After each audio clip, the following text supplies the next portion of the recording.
Good morning, everyone, and welcome to our sunrise safari on, well, a rather gloomy start to the day. At least it seems a little brighter than when we finished our day yesterday, and, well, not too much rain fell during the night either, so it's not too wet this morning, and there's no wind, which means that it's a little bit warmer. My name is Tristan, and on camera today I have got Senzo, and we are live and interactive from the Sabi Sands, which means hashtag Safari Live on Twitter or on the YouTube chat. Now, I would be interested to know if the dam cam was up last night, if anybody did see anything. In Kahuma Pride, I left them going in a easterly direction on the fire break heading towards Aubrey's Road. So whether or not they cut north towards those buffalo, I'm not quite sure, but I had a feeling that they might start continuing a little bit more southwards down towards this area. So I wonder if maybe they didn't show up on the dam at some point. So if anybody did see anything, you can let us know via those relevant platforms. Now, what is above me going crazy? Birds. 2 starlings chasing each other around. There they go, or 3 of them by the looks of things. They were having a little altercation above us here. Almost feathers and thorns and all kinds of other things falling on our head. But the plans for this morning is I think Ellies is going to head towards the sort of northern side. She's going to go try follow up on tracks for those lions, see if she can sign of them. The lion. I'm going to start moving my way towards the western side. I'm going to double check that they haven't crossed out and towards, and then also we just check trees on.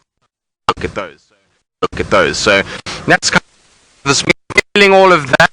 Well, we'll go to Wati again.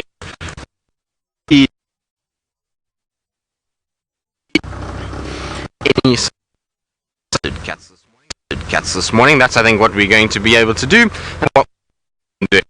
I believe Ellie sorted out her earpiece. She has a slight little bobby pin problem with the earpiece, otherwise it falls out. So she wants to say something. So let's go and say. Hello everyone, and good morning, and cheers to all the coffee drinkers out there. I did have some problems with the bobby pin because their earpieces don't particularly like me, so they keep falling off my ear, and I find that a bobby pin is the best tool a woman can have. They solve every problem that you could possibly have. So here we are, having fun with an earpiece, and I can hear everything Lou says. As Tristan was saying, we're gonna try... Ooh, seems like he's already found some tracks. As I can see him, he's not too far from me. So I think he's going to leave those tracks, and then we're gonna go and have a look. Hopefully we'll see, because we were not expecting the Nkahuma Pride to come around and walk all the way around here. Or is he going to follow up? Now I'm getting a little bit confused as to what he wants to do. I think probably the best thing to do is to go and talk to Tristan and find out.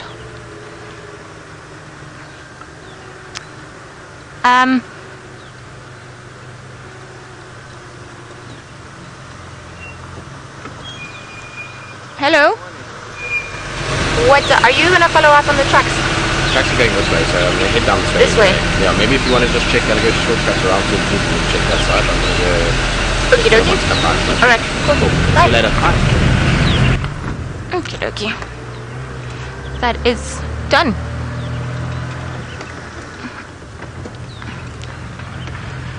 The Nkahuma Pride seems to have walked around this area. As I was saying earlier on, Tristan found some tracks apparently heading in the direction where he's going, so he's going to carry on going that direction, and we're going to go around, because we know they like walking in this general area, so who knows, maybe we'll get lucky with some lions. And I was actually talking to VM and saying that it would also be very appropriate on a day like today, where it's very nice and almost watery, to find Mbula. Mbula is a male leopard, quite an older one, but his name means rain, so he would be the perfect one to find. Alrighty, let's see what else is around here, because the tracks are very, very faint.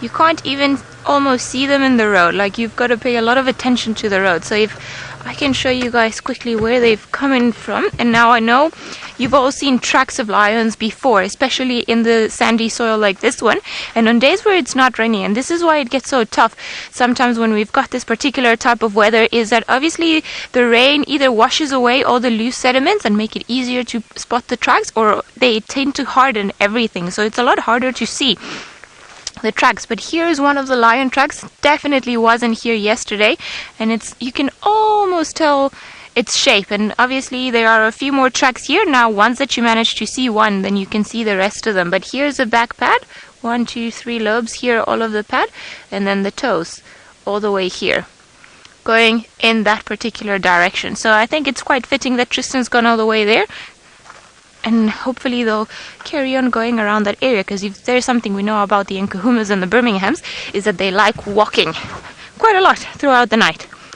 So hopefully we'll be able to find out where it is that they've gone. I see a lot of commotion.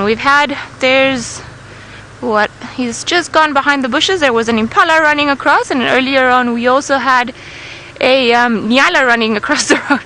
So I think maybe the animals or the prey species didn't have the most wonderful evening. I think maybe they were all a little bit worried because it still carried on being quite windy. I think it did drizzle for a little bit throughout the night, but not too close. Alright, seems like Tristan's being attacked by the gremlins, so we'll carry on checking all around this area. Hopefully we'll be able to find something else. Let's go check around all of this here, because often we will find the Nkahuma pride around here, and also this has been the area where Shangile has been hanging around in the last few months. So who knows, maybe if not the Nkahumas, I wouldn't be upset to see a beautiful princess. Or wonder what gone off and that they were gonna scare them away. Nikki, you're wondering if everyone is taught how to track. Well, it's part of the job. You've got to learn to recognize at least certain aspects in certain tracks to then be able to find what your guest would like to see. So the better you are at tracking, the more chance you've got of finding out. However, most of the lodges you'll have a guide like me, and then you'll have somebody that sits in front there, and that is the tracker, and his main job is to spot the tracks, because obviously by sitting there you can see the tracks a lot easier. From here, especially if you're tiny like me, it's a little bit harder sometimes to see on top of the bonnet, so it doesn't make it that easy. But yes, everybody learns to track, or at least learns the basics of tracking, and I've been lucky enough to work with some incredible trackers, some very skilled people that they just sometimes see things that you're like, but I cannot see it, and you turn around the same track and then you look at it from one angle and then you go from the other angle and then you go again until you eventually see the faint something. So it's a lot of practice learning how to train your eye to recognize all of these things. But yes, we are all taught something. Now there's a vulture up there looking quite gloomy. Seems like a white-backed vulture. Now, I was hoping that we were going to find them a little bit later on, but perhaps flying and coming down, because that would be an indication that something was killed. But this boy, or girl, I'm sorry, that's been perfectly framed by VM is actually just grounded. And by grounded, I mean that it doesn't have the possibility of flying off and carrying out and moving and looking for food so early this morning, because vultures are quite heavy birds, so they rely on the hot currents of air that are called the thermals to start swirling and going up and up and up, and then they start looking for food. So when it's been raining this way, also their wings have probably got a little bit of water and moisture in them. They've got to dry up, and then when the hot currents of air start going around, they're going to start getting up and going up and looking for food. They do always look a little bit bleak, don't they? when they are forced to stay in the same particular area, like, you know, their faces like this. So hopefully it'll warm up. We are all hoping that it'll warm up. It's almost like there's a little bit of hope. It's almost the clouds are not as dense as they were yesterday. At one point yesterday, that was very, very dark.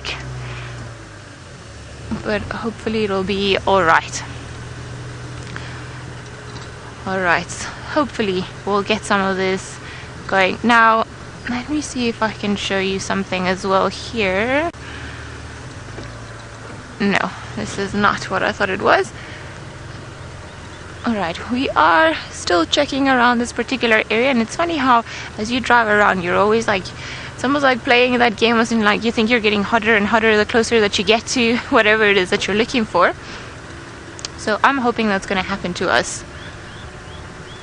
But it's beautiful. We're almost starting to hear some of the birds waking up and starting with their dawn chorus, just letting it know that there's a bright new day, and we're already almost a little bit of the blue sky. Well, I wouldn't call it blue, but a little bit of the sky. Seems like Tristan has managed to successfully fight off the gremlins, so let's go over to him and find out if he's still hot on the tracks. Well, I've lost the tracks for now. They were on quarantine and heading sort of southeast along quarantine side. So now I'm just coming down towards the dam. It's really difficult to make out tracks in this kind of substrate. It's still hard and crusty from the rain, and so even lions walking along make it quite hard. So I'm trying to get to a little softer section just here that I would be able to see a lot better, but so far I don't see any further signs of the lions coming this way. They might have continued towards Philemon's dip side, and we know that sometimes they do head that way, but I just want to double check here and just make 100% sure there's a hyena track going down, so that's not for the lions. Now this is the section that I was hoping for. You can see it's much more sandy in this section, and you can actually see tracks running down the side of the road here, and that's what I was looking for, is those kind of tracks, and those are actually not for what we are searching for successfully. These are hippos and hyenas that are going down, but I thought if the lions did walk here, this would have definitely been a place where a track trap would have happened. We call them track traps, and that's where you'll find these little tracks that kind of in softer sand, particularly when it's rained like this and there's this crust that's formed. You look for areas like this where you can try and see if you can follow tracks. Now the fact that there's no tracks here would tend to indicate that these lions maybe are not here or haven't come down this area. Maybe they've gone more towards Philemon's dip, like I said. So I want to just double check and make 100% sure. Obviously we can't really go in front of the camp. There's still guests. I saw a guest just now walking down to their room, so I don't want to go in front of their camp just yet and move around too much there. Obviously that's the kind of agreement that we've got, is that we won't go in front of the camp when there is still guests in it, so we'll have to wait until they get moving. But what I can do is just turn down Twin Dams Road from here and double check. I know Ellies on that northern side, so she can check there. Senzo, anything that side? Nothing that side? Right. So it doesn't seem like anything went this way. I'm going to go back up towards quarantine. Anna Marie, I'm sure Senzo has got his socks, and I'm sure that he's nicely and warmly dressed. Senzo, yes, Senzo's got his warm woolly socks on this morning. So the grey overcast weather continues, and therefore Senzo's socks continue to be on the dull side. So he has got socks on, but I'm sure this afternoon we can convince him to wear some brightly coloured socks. Senzo, can we have brightly coloured socks today? Maybe that will bring the sunshine. Yeah, so we're going to have to try and see if we can bring the sunshine via Senzo's socks. That's what we're going to plan to do.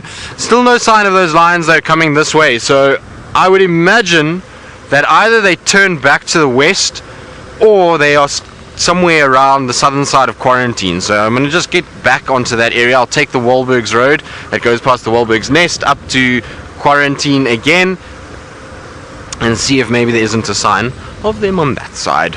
Hopefully, though. The thing is that their direction of movement the whole night seems to be southeast, and that's, I mean, obviously why we're picking up their tracks coming out on Gallagher shortcut onto Vulture access. That's a southeasterly direction from where we last had them. So I would suspect that their general movement was down towards the dam, and then from there maybe south, and that's what I would suggest. But maybe something's turned them. We saw last night with buffalo, sometimes there are little things in the wind that can change them and turn them into different areas. So maybe they went up towards Impala Plains in that section. Oh, there is a Wahlberg sitting on the nest, so while we're kind of looking for these tracks, and it'll give me a chance just to scan the ground here a little bit better. There we go, that's better. So it looks like one of our pale forms on the nest itself at the moment. They're just sitting, taking it easy on a cold morning. I would suspect that's exactly where the Wahlbergs would be, is that they would be down. Most of our birds of prey should be down on the trees at the moment. It's just the one, I don't see the dark form individual that normally is here with this pale form. It's just the pale form that's on top of the nest. And I wonder if she's already laid or if she's getting ready to lay at the moment. They do generally breed very early into the season, quite soon after they arrive. They generally are laying eggs. No, she's still doing nest maintenance, as you can see there. She's still pushing sticks around and trying to get it all nice and ready for when she does actually nest, or when he does, you know, when he's it could be him as well, trying to prep the nest, waiting in preparation for her to lay eggs. So I don't know if it's a male or female. Very difficult with Wahlberg's eagles to sex them. In fact, there's no way to sex them. There's no difference between a male and a female. So it could be either one that is prepping the nest, but at least they are prepping it. It means that the eggs haven't been laid yet, and that they're still in the process of sorting out their home and doing the final refurbishing touches before they settle down for the summer. So not quite ready for eggs just yet.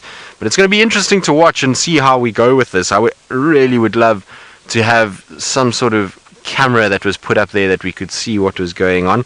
Unfortunately, the problem with that is that you don't really want to disturb the nest, and that is quite high up. It doesn't look like it's very high up, but it is, and that means that it would be quite a climb to get there. And if the Wahlbergs catches you around its nest, it's not going to be that happy, and they probably with all likelihood would try and attack you and get rid of you. So I'm not really sure we want to be disturbing the nest at this stage, but it would be interesting just to see when the eggs are laid. Right, I'm going to quickly check up towards quarantine once again. I believe Ellie has made her way towards Vulture Dam Wall, or Gari Dam Wall. Maybe she's had some tracks on her side. Let's go across and find out. No tracks, just a mystery call on the radio where I couldn't quite understand what it is that it was said because the radio was breaking up. So I think it's worth just having a look around the dam, which is looking very dry compared to when I left a few weeks ago. So just gonna scan the area quickly, see what it is that's lurking around here. Perhaps we'll be able to get lucky with something. You never know, and the lions do like coming around here. Oh my goodness, it's wild dogs. Alright, we're gonna go see wild dogs, guys. Woohoo! Okay. Thanks, I've seen the... Ooh, maybe the radio's not... I'm gonna approach the Madachi if that's okay. Woohoo! Now, I'm saying wild dogs, but I did see the ear, so now I'm scared that I called it from too far away. And that's actually not them. Whew, okay. Calming down. Hopefully that'll be them.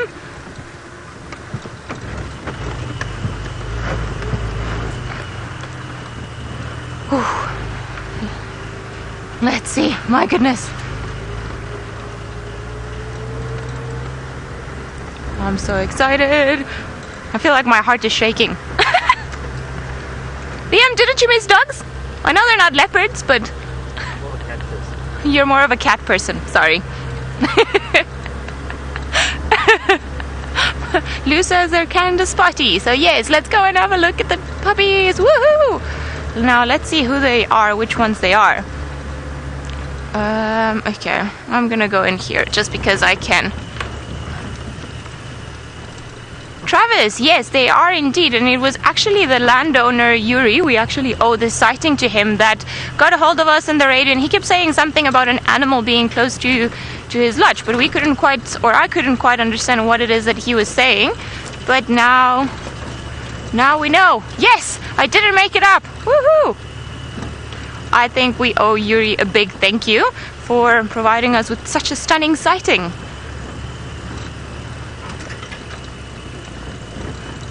There we go. Well, this is a nice surprise.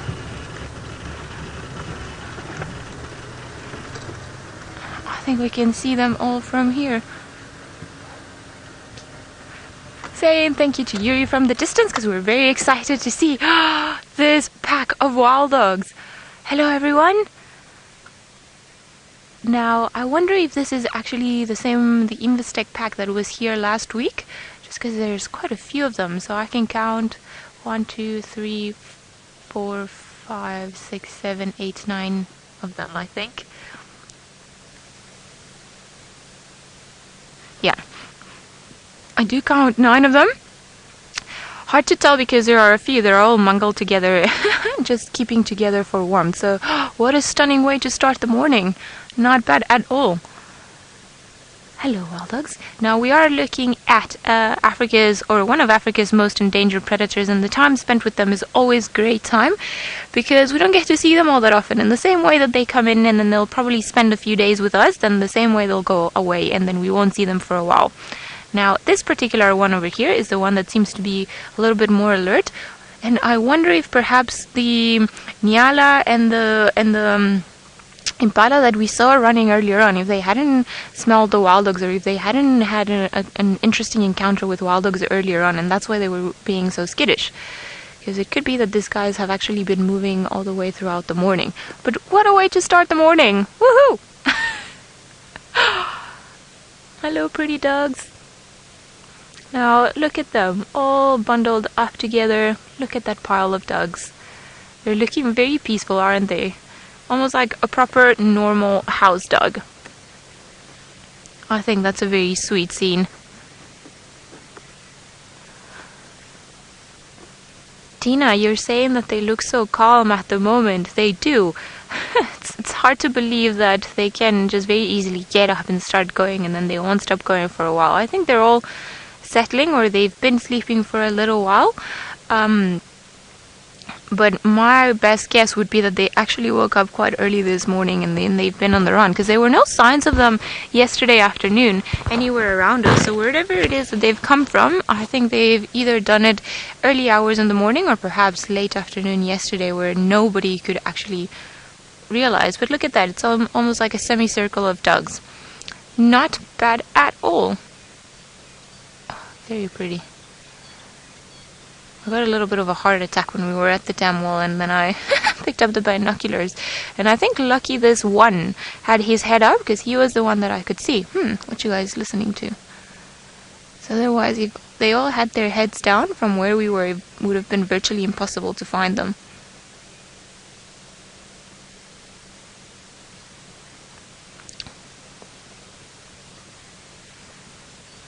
Lara, you're saying that you love their colors. They're quite interesting, these dogs that we've got. He or this one, I'm not too sure if he's a boy or a girl. It's quite dark compared to some of the other ones. The other ones have a little bit more gold in their coat.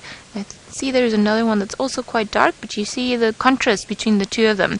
So just like we talk about zebras and leopards having unique spot patterns, the wild dogs also have unique patterns, and each one of them is easily identifiable by looking at the pattern. Now, I don't know if perhaps some of our more savvy viewers out there have an ID on this particular pack. My guess would be that it's the same one that we saw a few days ago, but I could be wrong, because it's quite hard for me to ID some of the wild dogs.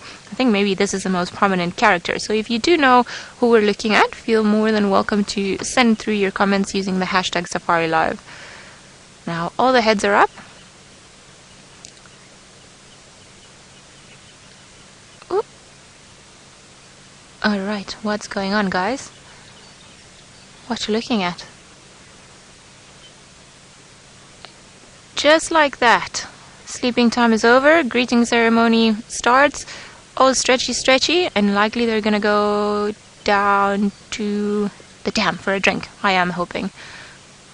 There's one that's refused to go anywhere. He sat back down. And I wonder... Oh, there's one... Okay, the one that we were looking at, it's ahead of the game, and he's got a little bit of a limp. So, well, clearly we shall follow wherever the wild dogs lead. Let's just let them get going. I wonder what it is that they've been hearing in that general direction. There are often nyala around camp, so I wonder if perhaps they haven't been hearing some nyala, or if they spotted something, because we've driven here just pretty much from the direction where they're looking at. So they're looking. Morning, Rex. There's a shlambi of Madaj just in front of Uyatela, heading towards the waterhole.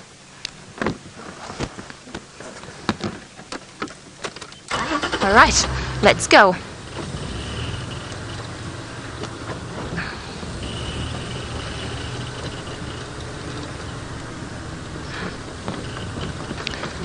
Alright, sorry, Lou, I believe that you had a question. Can you go again?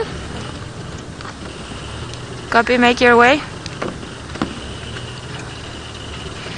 James, no individuals with the color. That's what I was checking as well for, because I know the previous one that we saw had one, but I can't see a color round about here. So I don't think there are any. So perhaps this is another pack of wild dogs, which would make it all the way more interesting. Hello, doggies. And they are pretty much in front of the lodge. Imagine this. Imagine waking up and just seeing a pack of wild dogs going to the water hole.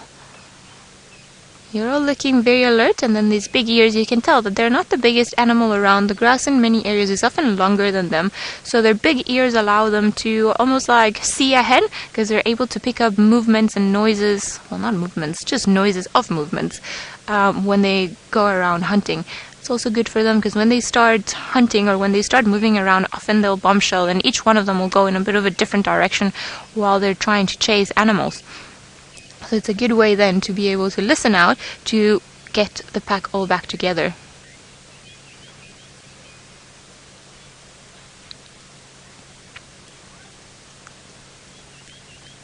Marianne, you're wondering why wild dogs are so endangered. Well, there's a couple of reasons. One of them, or the main one I would say, is habitat loss.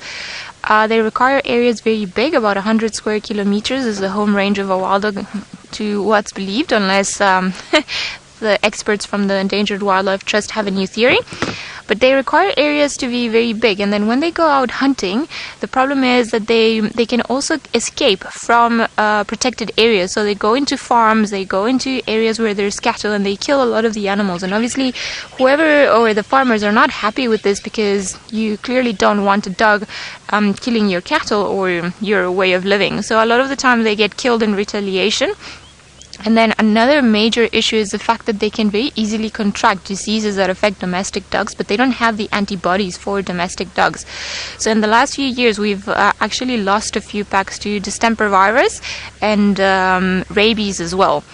So there are all sorts of efforts being made in all of these areas to try and vaccinate them, and especially in the greater Kruger area and parts of the Kruger, just to be able to protect them and just make sure that they don't get affected by these types of diseases. Now that we're sitting still, I can definitely smell them. They have a very strong smell. Perhaps with wild dogs, sometimes it's one of the few animals that you can smell them before you see them. And it's a mix of dung and dirt. That's what I can say of their smell. Where are you guys gonna go? Beautiful ears. I think they haven't quite decided what they want to do. There was definitely something that they could hear with their big ears. You see there's the one with the limp, the very dark one.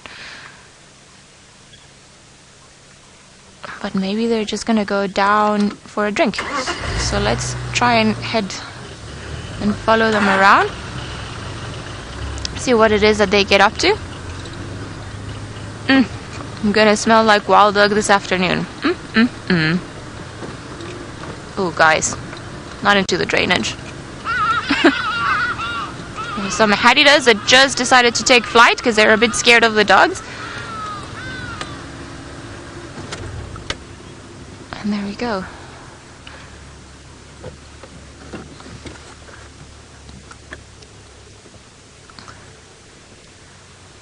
What are you? And interesting that they are not too far from where Tristan had the tracks of all of those lions. So I wonder if they are not listening out for maybe a leopard or maybe lion somewhere in the drainage, because we do know the Nkahuma part likes the drainage lines around this area. So I wonder. It's quite an interesting question, this one. Although I think I'm just being alarming for no particular reason. Likely they've all gone into different spots. What are you guys looking at? These are the times when you feel inferior as a human, because you definitely cannot see whatever it is that they're looking at or hearing. Off they go.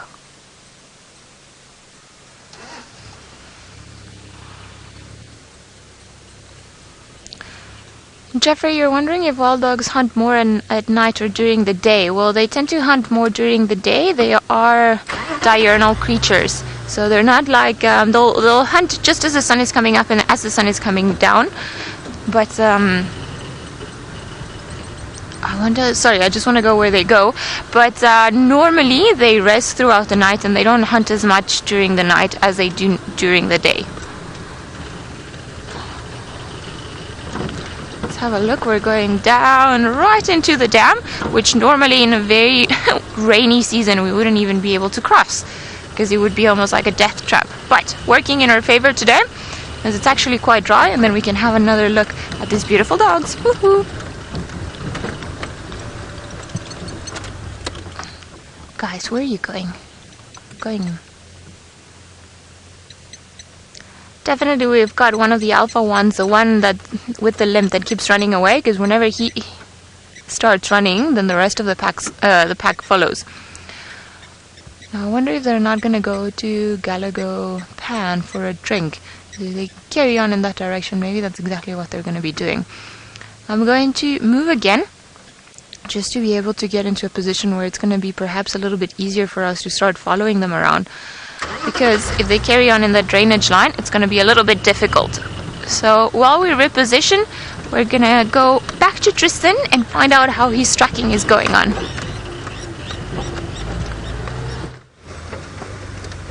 Well, we've had tracks for this pride chasing zebra and wildebeest all over quarantine, and the last track I had was going in a southwesterly direction towards Rebecca's Road. So now I'm just at the junction of Rebecca's and Balanites, and I'm having a double check just to see if they haven't come out the side and headed back towards Impala Plains. We know that the Angama pride likes to head to Impala Plains, so I'm just checking here. So far no sign of any footprints of the lions going over, just tracks for the dogs coming back from the west going towards where Ali found them, and I'm so glad Ali got them. That's really cool that they were around. I don't know how Senzo and I missed them. We must have driven literally right past them. I think I was too busy looking for lion tracks to notice the dogs on our left hand side, which is my bad. So, but at least Ali's there, and that's really cool. So hopefully it will be a good morning with them, although the problem is the way that they run is to keep up with them through that Mvubu block is going to be less than easy, that's for sure. Right, now if these lion tracks came out, they should come out somewhere in this general area. So I just want to check and make sure that I'm not missing any tracks at any of the junctions. No, nothing here, so I think they must have maybe continued a little bit. What my hope is that maybe, just maybe, they killed something just off quarantine, and that's maybe why the dogs were a little bit alert. Maybe the lions are feeding. That's what my hope is, but I don't know. There was no sign of them grabbing onto anything, just lots of tracks of wildebeest and zebra running over the road and running sort of down towards Philemon's cutline side. So I don't know how long the lions pursued them, or if they managed to grab one just on the edge of quarantine. I'm not 100% sure. It's really tough with the tracks at the moment. I'm kind of having to look very hard, and because I'm recessed slightly in back, if you're on the front seat where the trackers normally sit, it's much easier because you've got the road right in front of you and it's clear. I've got to kind of have a different sort of angle, and in this harder soil and substrate, it becomes very difficult to see tracks until you're right on top of it. Also, without the sun, I'm not getting much of a shadow, so everything is quite flat, and it's difficult to really see what's going on. So hopefully where they have walked will be on a soft section and a place where I can see the tracks quite clearly. That would be the nicest situation for us, but obviously that's an ideal world, and sometimes these things don't happen like that, so we'll just have to hope and pray. But it must have been chaos on quarantine. I feel sorry for all the animals that were there, between wild dogs and lions. It seems as though it must have been a traumatic night if you were an impala, zebra or wildebeest anywhere on quarantine clearings. Now a lot of you are worried as the dogs might be running into the lions. Well, the dogs apparently are heading northwards towards Mvubu Road. The tracks for the lions are going southwards, so it seems as though they're going in opposite directions. At this stage, of course, the lions could have shifted and moved all the way around. That's easily possible with lions. We know that they do stuff like that and move around quite a bit, so I suppose it is possible, but I doubt that they are heading in the same direction. Now, if we look from where we are now, I can show you exactly where everybody chased. Directly across from me is quarantine clearings. On the other side of this little dip, there is a clearing section, and there's a fallen over tree that's straight in line with where Senzo's pointing now. So basically that line there, that's the last tracks for the lions, is heading straight in this direction, so in a sort of southwesterly direction. So I'd expect their tracks to pop out somewhere in this area, unless they turn back towards Philemon's dip. But that's where they were chasing, that particular area that Senzo's showing you. That's where all the tracks are for lions chasing wildebeest and zebra. So hopefully we will find them somewhere here. This is the right area for us to be in, and the problem is the wrong road. This road is not easy to see footprints on at all. Let's see, no, nothing here. Right, now I believe Ellies managed to reposition, get herself around to Mvubu, and hopefully we'll have a long and lengthy sighting of the dogs this morning. Hopefully. They are, although, going north, which is not ideal because they have because they're still carrying on north. So if they carry on in this direction, they might just go out. But like we said earlier, when we started the drive, there were some Nyala and some Impala running in this direction. So I wonder if that's not the scent that they're after. Because they're definitely now on the move, on the hunt.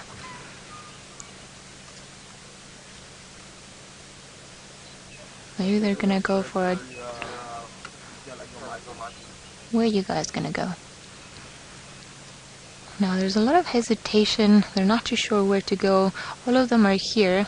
There's just one that's gone off more of a southerly direction, and there are some hooded vultures that have joined the party. So some of the vultures have learned by behavior just to follow the dogs around.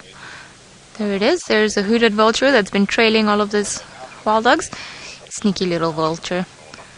Because they know normally that if they follow, then they might find something.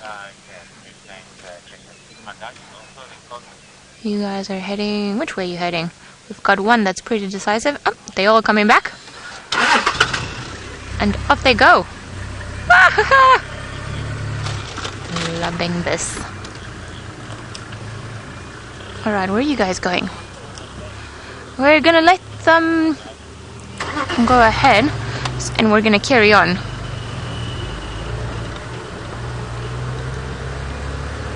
Valerie lagged, you're wondering how big a pack can get. Well, I think one of the biggest ones in this general area reached to be about 42 dogs altogether, but then it split into smaller packs because 42 is quite a big pack. But the record for females when they have pups is about 21 pups, which is a lot of wild dogs. I'm not too sure where we're going to be able to get a better view of them with all these trees, probably forward. And then subsequently that pack ended up splitting into smaller packs. There we go. Now we're going to be able to have a look at the ones by the Marula. But on average we get all sorts of different things. We have a pack that is just 3, then we've got packs that's about 9 of them, then other packs that are maybe 10 individuals, 18, 20. So it just depends normally on how good the denning season is and how many pups actually make it into adulthood. Because they tend to have a lot of pups, and if they have a lot of pups and a lot of them survive, then it's a very good thing, because the most of them, they're going to contribute to the numbers in the pack. Now this is gonna get a little bit harder, but I think if I can get up here, it might be the easiest thing for us to do, as I think they are done running on the roads.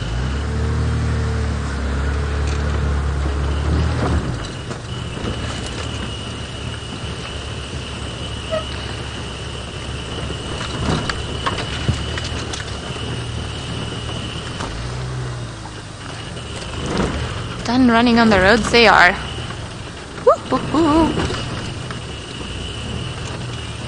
Alright, let's try and follow them.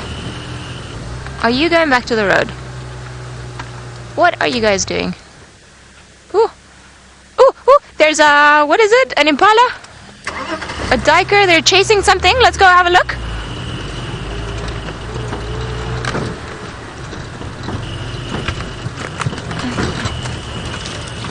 Ooh, let's not get a flat here.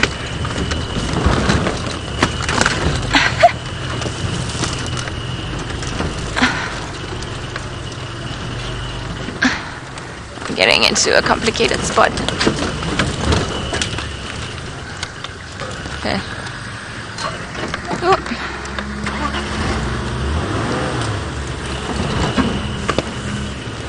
Right. At the tough spot. Now they were chasing, I'm not too sure if it was a bushbuck or an Impala, but something definitely had its tail curled up and a lot of white, because 2 of them went straight and carried on going very, very quickly. Now unfortunately I've got to follow this path.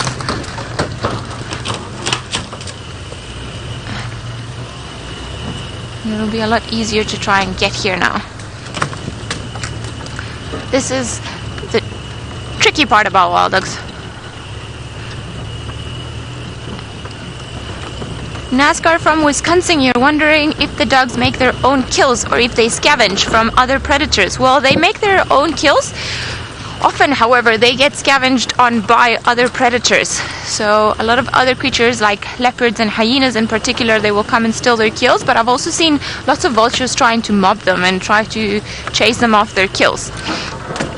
But they do make their own kills. I see some of them running still. Whew, this is proper wild dog chaos this morning.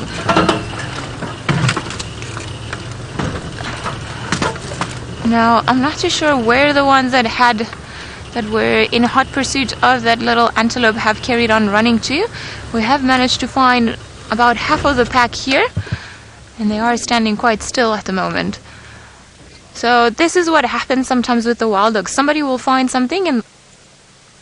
or maybe they were just playing. Thought maybe they had gotten something there.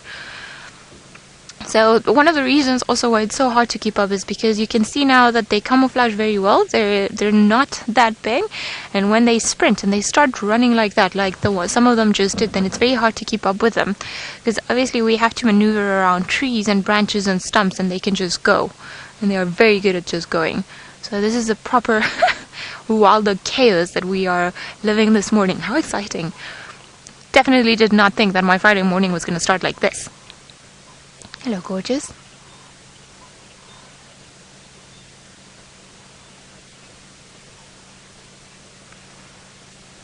Nikki, you're wondering when they feed if they go by a hierarchy or if it's chaos. Well, it's normally chaos, and I've seen pack of wild dogs where actually one will make the kill and then it will go and fetch the rest of the pack, especially if they've got puppies, and then start feeding on them.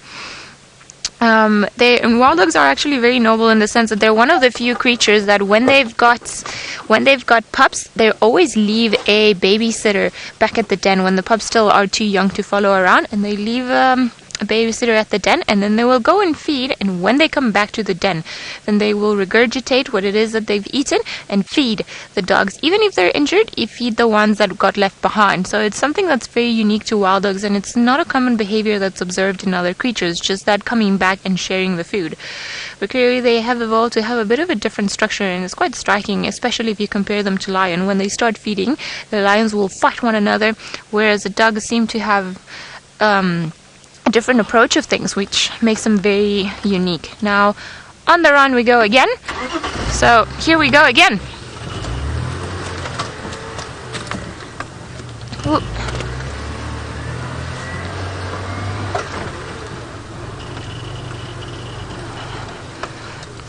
Oh, so I don't know where I'm gonna go. Sorry, Lou. Can you go again?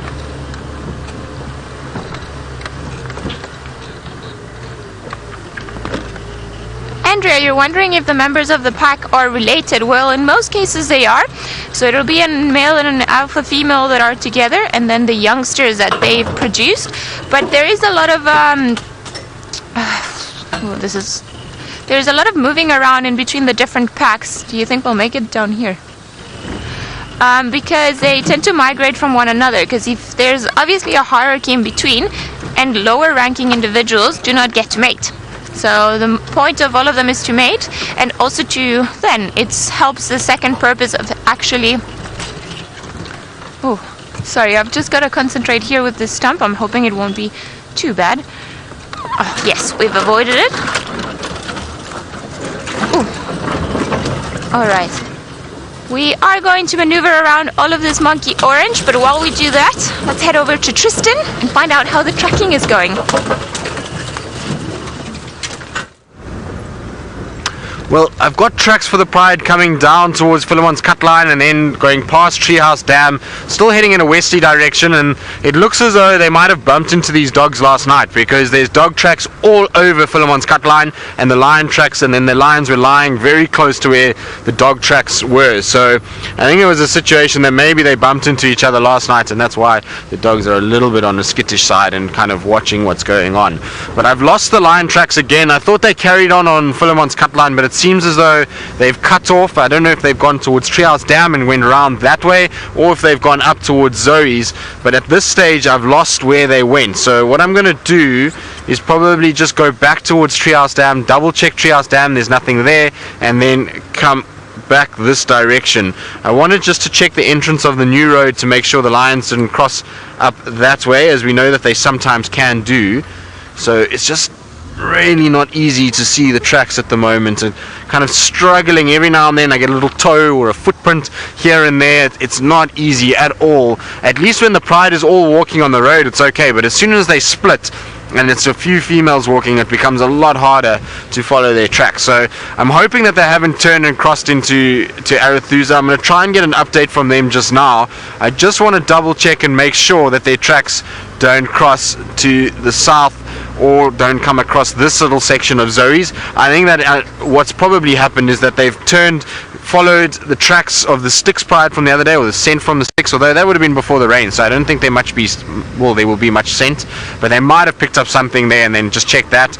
Otherwise I think they've gone up towards Impala Plain side again, so I don't think we're too far behind them. It's just a matter of finding exactly where they walked and where they went. It's at least an intriguing mystery to solve, and it's a lot more difficult than it was a week ago. A week ago we get onto the tracks and follow them fairly quickly, and it was really easy to see the tracks on these roads. Now it's become a lot harder and tests you a little bit more. So hopefully we will find these lions somewhere around here. I'm pretty sure that they're on Djuma. It's just we've got to, like I say, find exactly which direction they've gone to. The nice thing about where their tracks were on Philemon's cut line is it was quite sandy, so if they've cut off north there I'll be able to find it. I was just continuing with the road in case they'd just drifted on and off like lions sometimes do. You'll find them kind of going off the road and then back onto it, so I had to continue all the way through just to double check. Now I'll just do the southern section and make sure there's nothing crossing out, and then from there, if there's nothing, go back to the last tracks that we had and just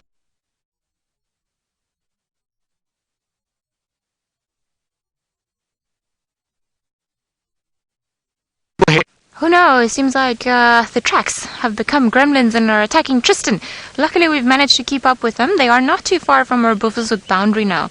And they are definitely on the move and looking for food, so I am hoping that they're going to stick around for a little while longer before they cross north, because there's also a dam not too far from here. Could be what they're interested in.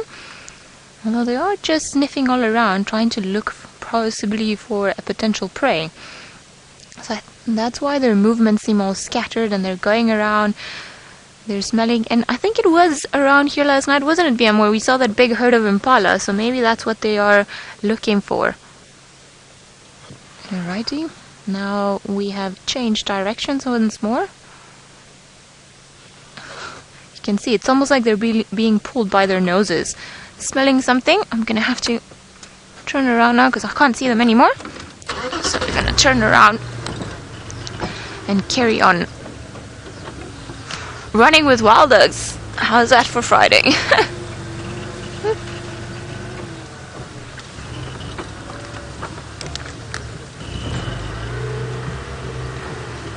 Anna Marie, you're wondering if wild dogs are more likely to hunt in cooler weather, where a lot of the animals are, but in this particular weather you can imagine that it's better for them and they can pursue their prey for longer or make more efforts to hunt because they're not going to get as hot as quickly as they normally would if the sun were shining. So it allows them, it gives them that extra leeway. They're going back to where we were. And it allows them to be active for a little bit longer without the fear of overheating. I've just come from that spot. I just want to see where they go because now they're running back up. Guys. There's wild dogs. Alright. Let's go again.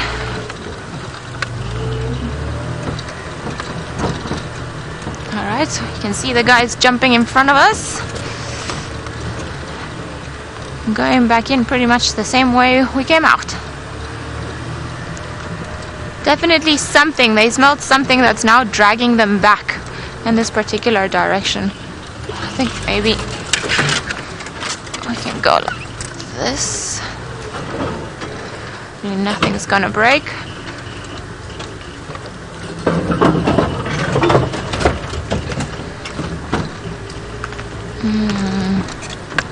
Where are you, pups? Straight ahead. Oh, there's a big hole there. Don't really want to go that side.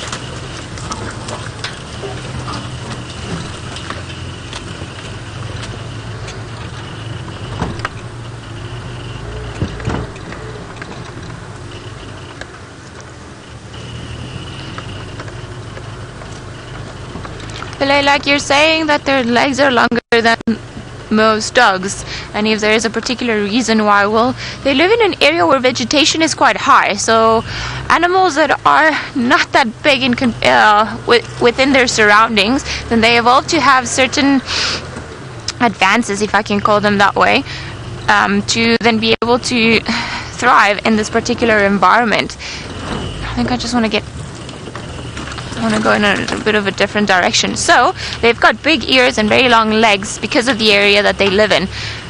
So the long legs allows them to be like slightly higher up than what a normally dog would be in this particular environment, and then the ears to be able to listen better for things that might be around. Now this is exactly the same way we came in, so I'm trying to figure out where they have gone off to. Okay, they've carried on that way. I think maybe around here. It's getting a little bit complicated now.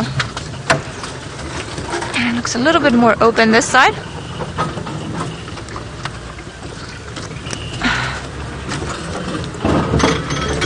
Alright.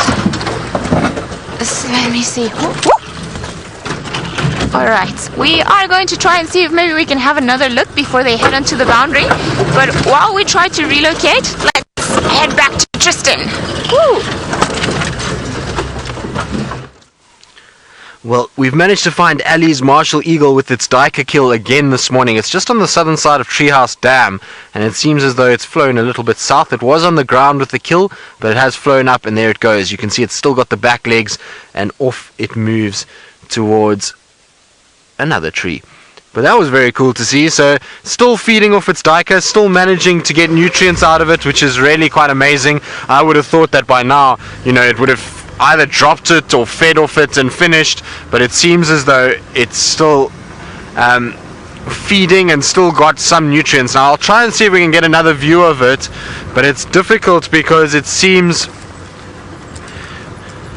as though it's flown quite far. No, wait, there it is. We can see it again. So let's have a look from here, Senzo. Maybe here will be better. Let's have a look. It's amazing how much green is on the marula trees already. You can see the tree that it's flown into actually looks as though it's got lots of leaves. There we go. So that marula tree has gone from dead in 3-4 days ago, or not dead but completely leafless 4 days ago, to look at that, it's now full of leaves and looking a little bit more summery. But our martial eagle has gone in underneath there and is just still feeding on the back legs of that Duiker. So Tony, you were wondering if the leaves are coming out. Yes, slowly but surely. I can see some of the bush willows are starting to leaf now, some of the marulas, so slowly but surely we are seeing it. As soon as we get a bit of sun, it's going to be an explosive process, and as the sun comes out, all of these things will leaf up quite fast. But it's amazing how much that bird is eaten. If you think of the size of that prey item, it is not small, and it takes a lot of energy to drag that thing around. I must have sat all night with it, making sure that it fed on it and didn't drop it down to the floor where things like hyenas would have tried to go after it. So amazing to see that it's still hanging on 12 hours later, and let's see if it's going to feed. It looks like it might. I would imagine that bird must be absolutely full, and crop must be massive on it, given that it's eaten as much as it has. And at the end of the day, when you think about it, for a bird that size to have that much power to lift that off the ground, feed on it, and actually consume it, it just goes to show you how big these guys are. I mean, that's prey animals that leopards go after, so our big cats will go after baby Duiker. Those wild dogs that Ellies with will kill one of these. So it just goes to show you how big a prey item it is, and just how powerful these martial eagles are. See now, it's using that big beak just to tear at the flesh, get in between. So cool to see. I mean, these things are not things we witness every day. Now, I believe, talking about kills and feeding, the wild dogs have made a kill, so let's quickly jump across to Ellie. Oh, they did. Now, we cannot see what it is that they're feeding upon. My guess is a small antelope, a steenbok. Okay, so they did. They managed to get a small steenbok, and I think this poor steenbok just actually got flushed by those first ones that started running. And you can see all of them feeding in there, and we were talking about the way that they feed compared to other animals. You see, there isn't as much aggression with some of the other individuals as sometimes we find in some of the other species. Now we've got this two that have gone running. Now they've stopped. So they're definitely on the move and on the hunt. A little steenbok is not going to be enough for all these 9 wild dogs, and they have kept going. Would you see, even when they make a kill, even a small one like this one, it just got devoured in just a few minutes. I would say maybe 1, 2, at most 3 minutes, and then they've pretty much finished the steenbok and then probably gonna carry on looking for more food. But how amazing is this? Wild dogs with a kill. I haven't seen wild dogs eating something in quite a while, because normally you see them going and running, and oh, there we go. But not too often that you see them actually stopping by for a second to eat. And off we go again. Woo.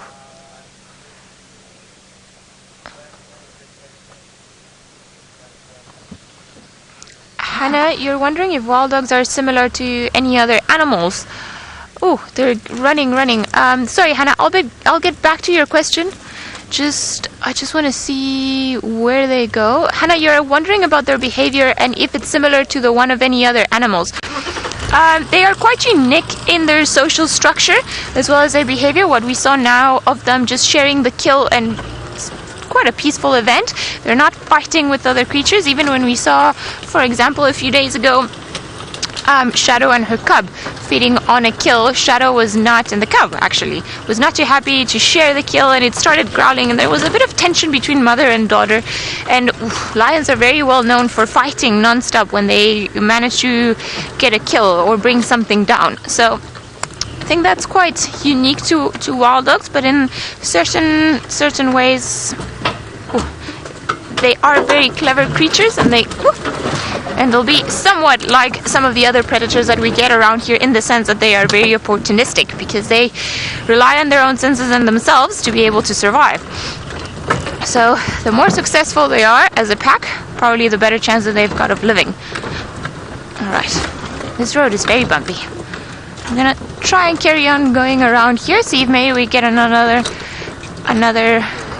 to my right. Ah, there we go. Now they're coming back. Well spotted, VM. You guys are going crazy. Ooh, hello!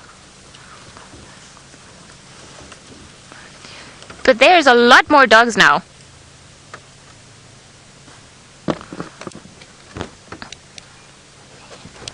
Okay, well, just to add some puzzling behavior, this is not all the dogs we saw this morning.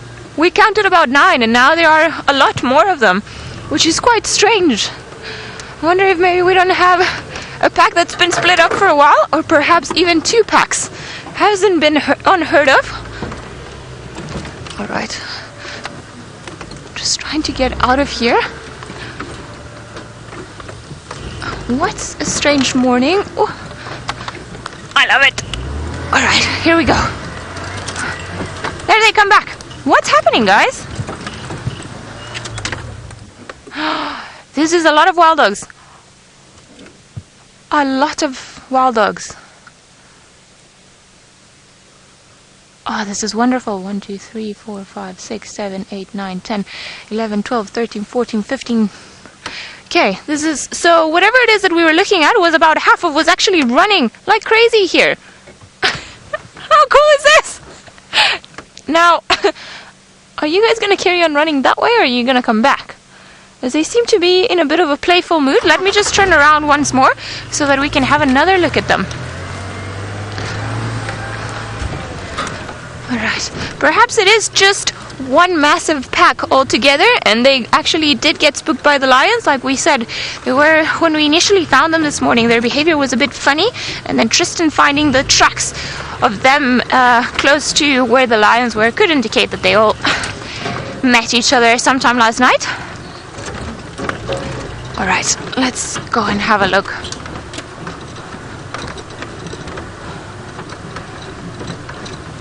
Tristan's theory is that perhaps the breakaway pack of 3 bumped into the pack of 13. Could be. I did count about 16 of them, so it would make sense. But let's just try and find them again. Oh, come.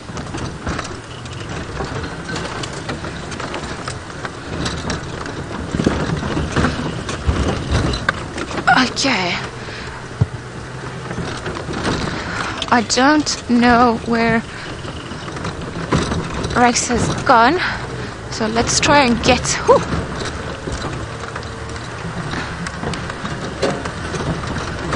I'm gonna try and find them as quickly as possible.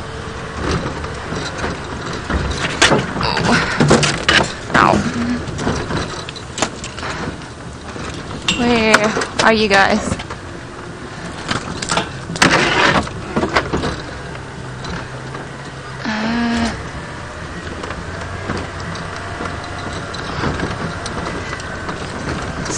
Sorry, we are just trying to look for them, trying to see where they've gone off to, because I can't see them anymore. And there are some tracks here for another vehicle, so I think Rexon might be with them just a little bit further ahead down the road. So hopefully that will be the case, because they carried on. I see a vehicle, so I think maybe that is them. So let's go. Oh, Wendy, you're being such a good girl today. Lots of running around. All right.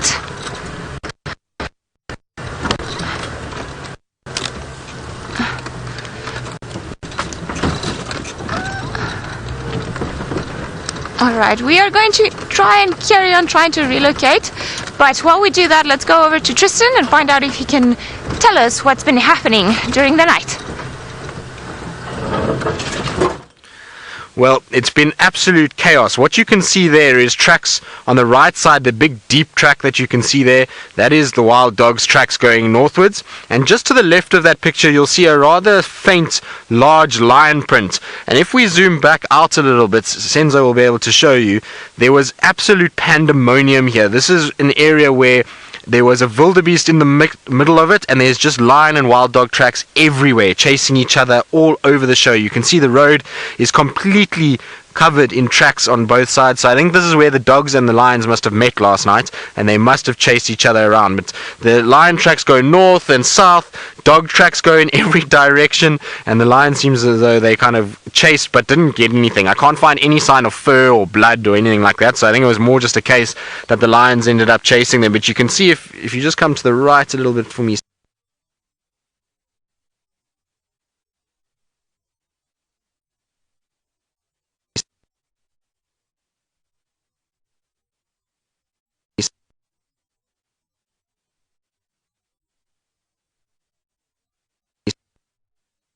Alright, sorry. It's like gremlins today. I'm trying to get out of this massive block because obviously the dogs have quicker than us, and hopefully we'll be able to, as we get out of here, we'll be able to have a limit. The guys mentioned that they're surprised by the, and we think it's actually two packs that have gotten get together. Alright, now I think the road is not too far now. There is hope.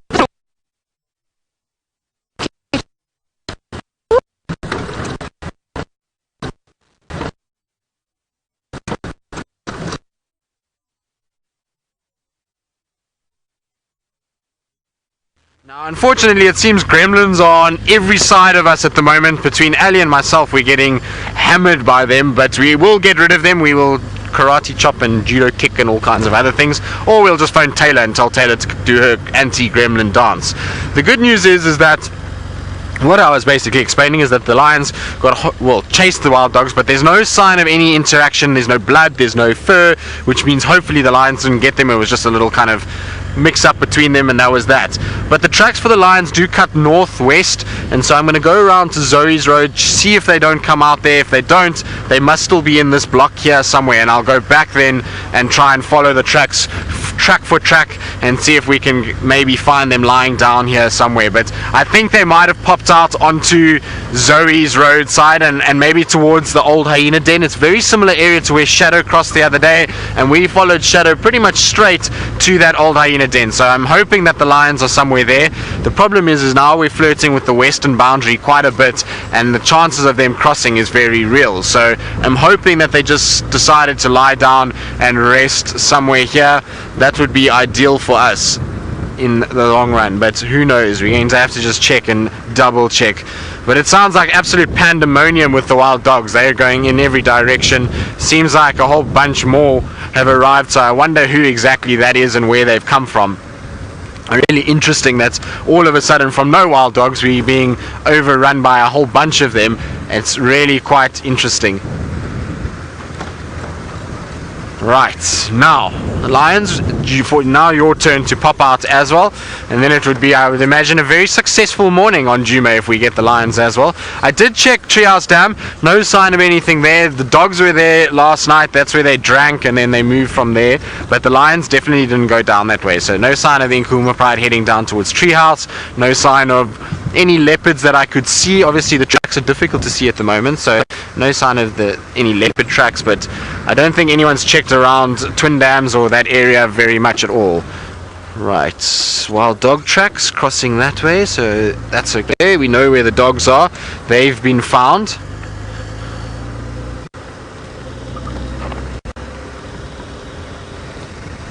Michael, you're asking what's the furthest south that I've ever seen the Angama Pride, where I am right now.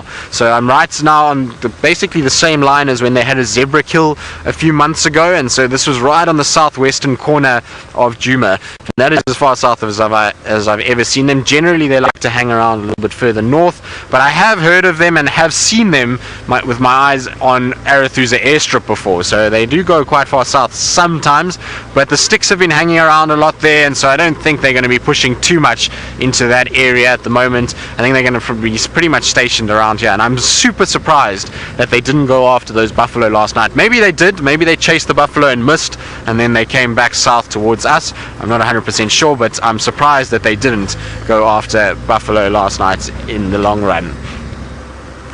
Well, it seems as though they had a busy night either way, though. I wonder if they've been seen at Twin Dams before. I'm sure Brent and them have seen them there before. I remember Brent telling me that the Angama Pride used to hang around a lot on Drakensberg. I've never seen the Angama Pride on Drakensberg Road, not once. So it would be interesting to know if they've spent time in that area recently, or if it's now just because of the Styx Pride down there, or the Birminghams or the Torchwoods on Torchwood, that they're now spending a lot more time to the northwest and into Simbamili and this part of Djuma. It's kind of difficult to know exactly why they shift these territories all the time. Maybe it was also due to the drought that they pushed into Vulture. They had the cubs, and so they used Djuma a lot more than what they did this year. Difficult to say. Right, so if the tracks do come out, I would imagine this would be roughly the area. So there's a nice big open clearing close to the old hyena dens, and I'm imagining that that's maybe where they managed to lie up, and hopefully that's where they lay down and spent the night or the early hours of this morning, and that's where they've continued to stay. Of course, it could be that they have moved in weather conditions like this. They could be still moving currently, which would be quite difficult for us then to be able to find them. Come on, lions, be lying out in the clearing. This is where I'm hoping they're going to be. The interesting thing would be is that we came this way this morning, well, just north of this, and nothing came out towards the Balanites. So if they didn't come out here, it means that they've changed direction and have gone in completely another direction altogether, and I might just be following the wrong side, but we never know. Or they're still lying inside this block, because I would have thought that their tracks would have come out by now in where we are. Do you see anything, Senzo? No?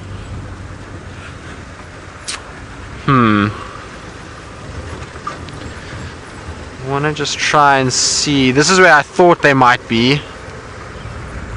No. Nothing that I can see here. There's also nothing at the moment. So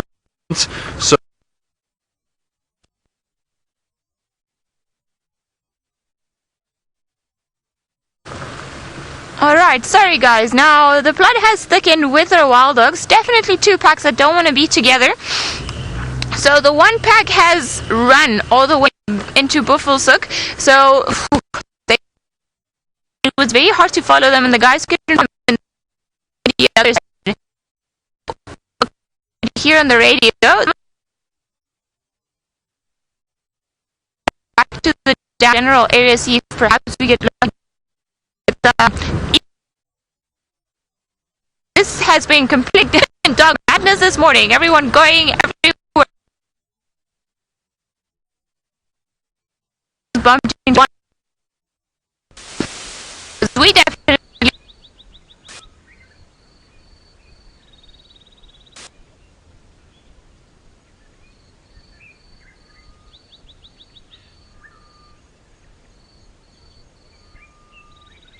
Guys, it seems like the wild dogs running and the lions moving around have flushed all the gremlins this morning, but we are back in power. Thankfully, we managed to defeat them. The dogs, however, I'm not too sure where they've gone off to. So we do know that some of them crossed into Buffelshoek earlier on, but there were apparently some more running somewhere else. And I suppose that's the beauty about wild dogs. It's just random chaos when they come around, and anything is possible. So we're gonna try go back that way for one last try, see if maybe we cannot find some more of them just for the last time. But if not, then we're gonna leave them and probably just head somewhere else and see if we can find something else. But what an exciting morning it's been all together, trying to piece all of the information of the dogs being there, the tracks that Tristan's found, the fact that the tracks were together. Very interesting. I suppose that's one of the reasons why tracking adds so much to this job, because then you can also try and comprehend some of the behavior a little bit better, just because you have more information about what's been happening when you haven't been around. So I think it's been quite interesting, but definitely a bit of a shock when we saw more dogs running together. Now, the guys did mention that there was a bit of aggression in between the two packs, because they just saw them briefly and then everybody bombshelled into a different area. So I think that's probably what happened. They are all in a bit of a panicky mode. There were lions here, there was another pack of wild dogs. Probably a tough day to be a wild dog today. Although some of them we know already did manage to catch some breakfast, so not too bad. I'm just trying to listen to the radio for an update, because my radio is not working all that well, and I think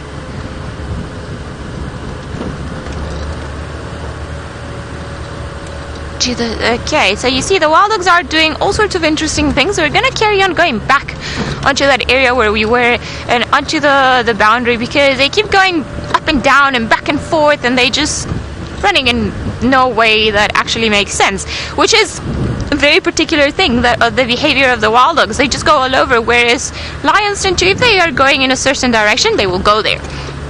Leopards as well, or unless something major happens that deviates them and makes them go somewhere else. Nikki, you're wondering if they commonly split up for hunting. They do. It's not because they'll go like lions where they'll hunt cooperatively and help each other, but often it'll just happen that one will see one or a potential prey species and they'll run. And then if the other pack manages to keep up, they'll help each other hunt, but more often than not, you'll find them that they'll split. And somebody would have killed something, and then all of a sudden the rest of the pack is not there, so they kind of start looking around. It's like, oh, where are my friends? And then they have to try and get hold of each other and bring them back, and so on and so on. So it is quite an interesting thing that wild dogs do, or at least that's been my experience with them. Now let's try, or not too far from the boundary, and I think it's probably a good thing to go and sit there, find out what's happening. Alright, let's go and have a look. We're not too far from the... Let's see.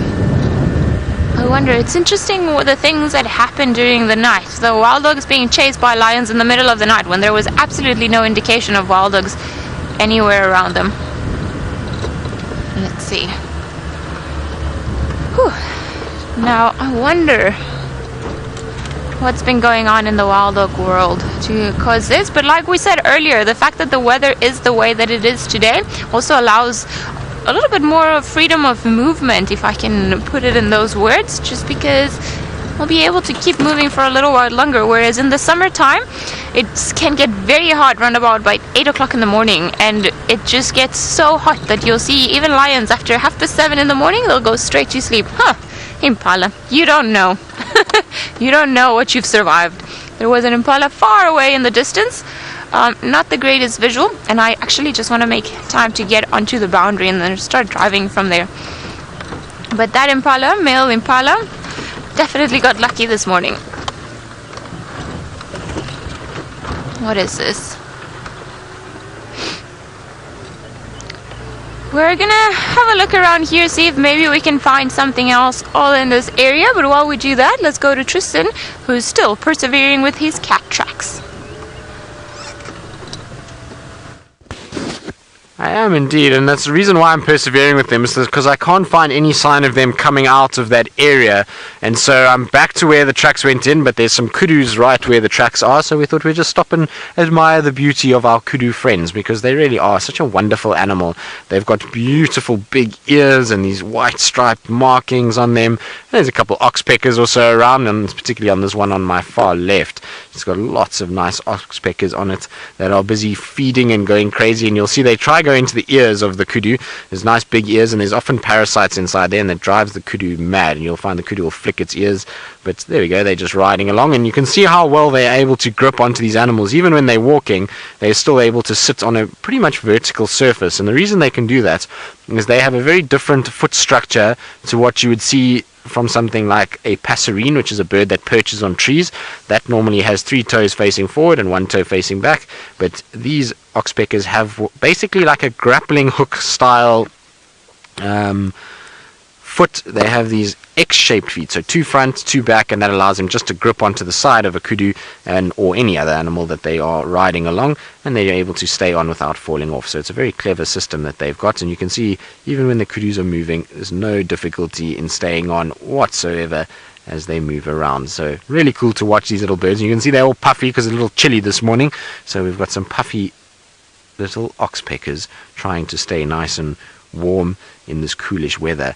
Now the thing is these kudu are ambling around where the lion tracks went, so I'm not 100% convinced that I didn't miss the tracks, but well, it's worth a try just to try and follow the tracks through. At least then I'll know exactly where they cross over and can get a better idea. But I'm hoping that they're just somewhere in this side here. Senzo's convinced that they are on a kill somewhere. He says to me that he reckons our lions are sitting on a kill somewhere in this general vicinity. So, well, we can't not listen to Senzo. We know Senzo's got good gut feels, so we're going to try our very best to follow the tracks. I can see the tracks all here where I am at the moment. I'm pretty sure they file off into the bush here and start to go northwards a little bit further. There we go. So they're going straight along this line, straight into this thicket. So, well, we're going to go with them and just see what we get. Maybe we get lucky, maybe we don't. But the only way that I can follow these tracks is like this, unfortunately. So this is the way that I'm going to head and hope for the very, very best. And the thing is when tracks don't come out on the other side, the chances of them being inside here is quite good. And I can't follow on foot at the moment because I don't have that ability, given that we are just Ellie and myself, so it's with the vehicle that we go. Now there's a nice big fresh lion dung that is still very moist and wet just on my right hand side, so you can see it there. So I'm very glad that I missed that over there, because that is a landmine of note, and if that gets caught up in your tires, you smell that for the next 3-4 days. So I'm super glad I missed that bad boy. But you can see that is still very wet, very fresh, so these lions can't be too far away at all.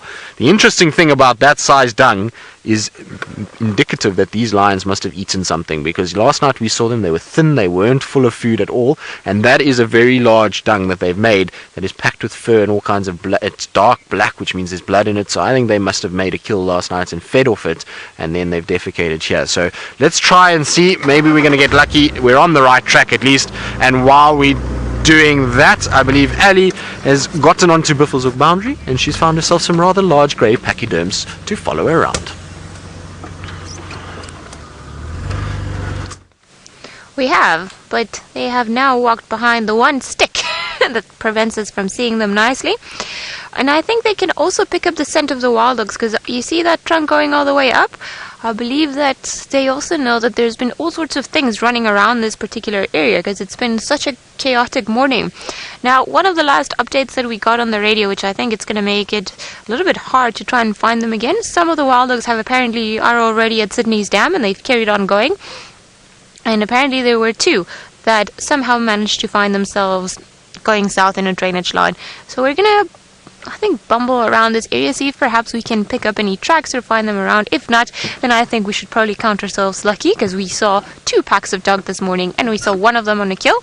I just want to go forward, see if maybe we managed to these beautiful elephants. So I haven't seen elephants since returning to Djuma. And we missed them. Oh, hello.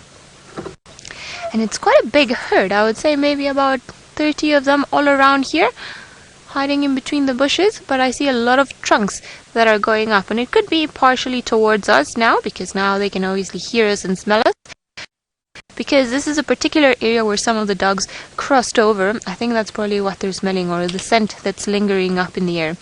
And as we know, elephants don't like wild dogs. Elephants don't really like any sort of predator. They try to chase them around, so maybe they're just making sure that they're not here. This is such a beautiful girl, and she's got very long but thin tusks. And you see her head raised up in that manner. It's almost like she was listening to something. And of course, a tiny little one underneath her.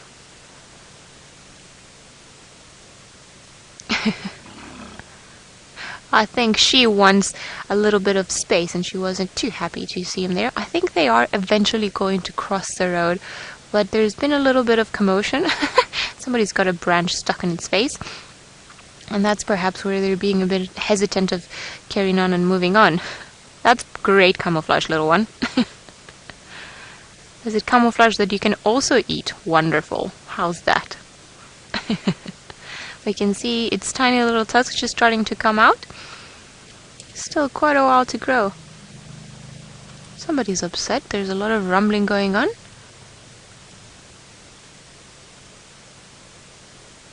Have you guys spotted the dogs now?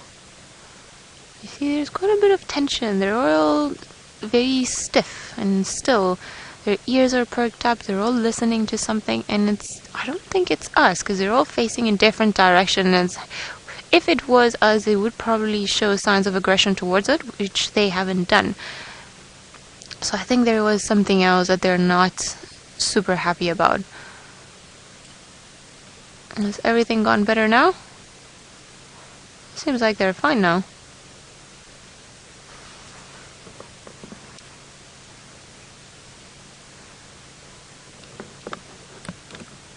Beautiful, Ellies. Now they seem to all have calmed down.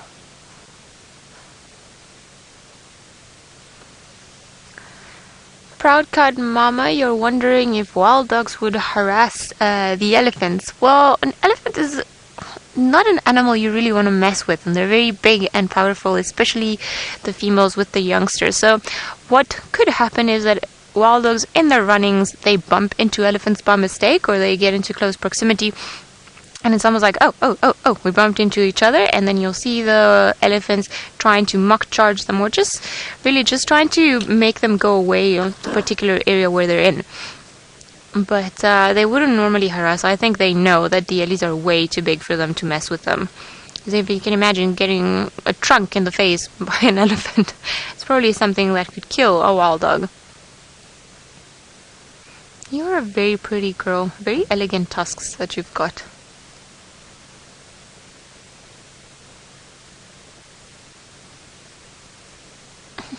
The little one's going that way.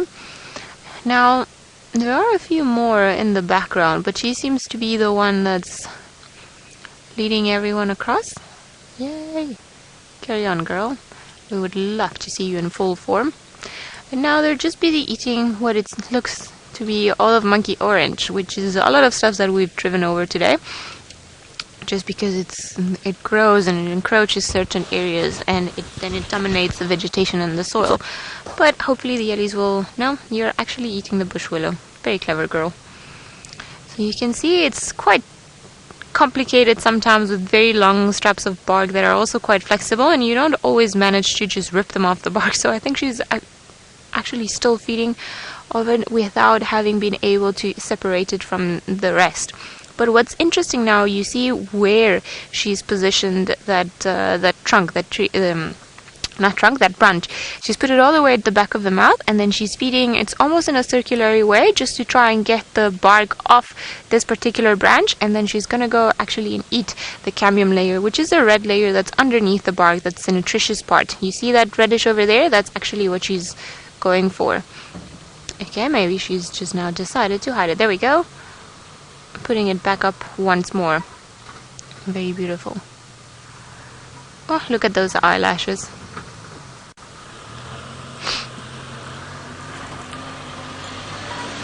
Look at that, trying to steal the mother's food. Richie, you're wondering if a baby elephant, once it reaches adulthood, if it'll stay with the herd or move away. Well, it depends if you're a boy or a girl, like with a lot of things that happen out here in the wild. So the females, likely they're going to stay within the herd that they were born into.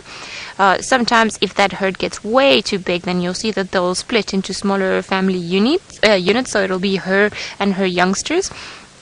But the boys, normally when they're about maybe 12, 14 years old, they start becoming a lot more independent, a lot more boisterous. So the females start becoming less tolerant of their attitude and the way that they are.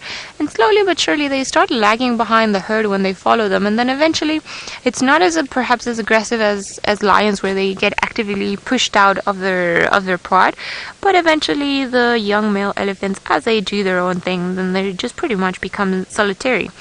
So whenever you see a group of elephants, more likely than not that you're looking at a herd of females and their young ones. And when you're looking at just one elephant and you can't see any other elephants around, more likely than not, then that is a male. I think whatever it is that was annoying them earlier on has passed, because they've all resumed feeding, they're all still doing their own thing, and we haven't heard any more rumbling or growling, if I can put it in that way, for all these Ellies. I think maybe the scent of the wild dogs has lingered away, and there's nothing else that's annoying them all around here. Quite a peaceful view. Now it is amazing to consider that such a big animal, the largest land mammal, all it has to do is hide behind a few trees or a few dead trees, and then it'll be able to pretty much disappear. That's something that's always shocking to me, just how something that's this big can just disappear in plain sight. So now as the summertime starts approaching, all of these trees, or the majority of these trees, are going to have bigger, brighter leaves. So it's going to be a lot harder to be able to spot them actually from a distance. So, the ones that we are closer to us, we would still be able to see them. But the ones at the back, they would pretty much be invisible, hidden amongst all the leaves. So there's beauty in every season, because then summer is going to be quite nice and green, and the Ellies are going to be very happy because all the food is going to be very luscious, very yummy, very nutritious. And they're probably going to be a lot happier. They won't have to resort to eating bark as much as they're doing at this time of the year. I think the little one is still picking up the pieces that the mom has dropped it.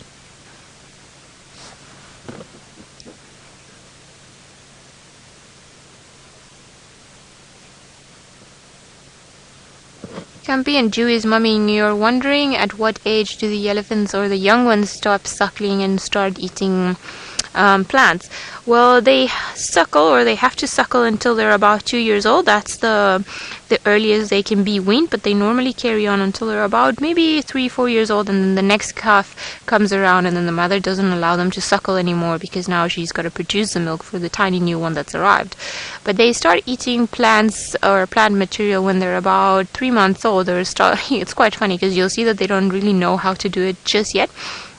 And their trunks are going to be moving all the way around, and they just don't have that master of learning how to twist their trunk around things or create that tension and use your feet to break apart the grass or the trunks or everything else. So often, like this one, they'll rely for mom to drop things because it's a lot easier just to get the scraps of somebody else's work. But then when they're about a year old, that's when they master how to use their trunk, or at least they have sufficient knowledge and skill on how to use it to then be able to start feeding properly. Because if you can imagine, it's not easy, or it's probably one of the hardest things to try and raise a baby elephant due to the amount of food that they have to consume every day. As when they are born, they're already 100 kg, so that's at least, when they're tiny, at least 10 kgs of food a day. And as they start growing, then obviously that starts becoming exponentially more. Pretty.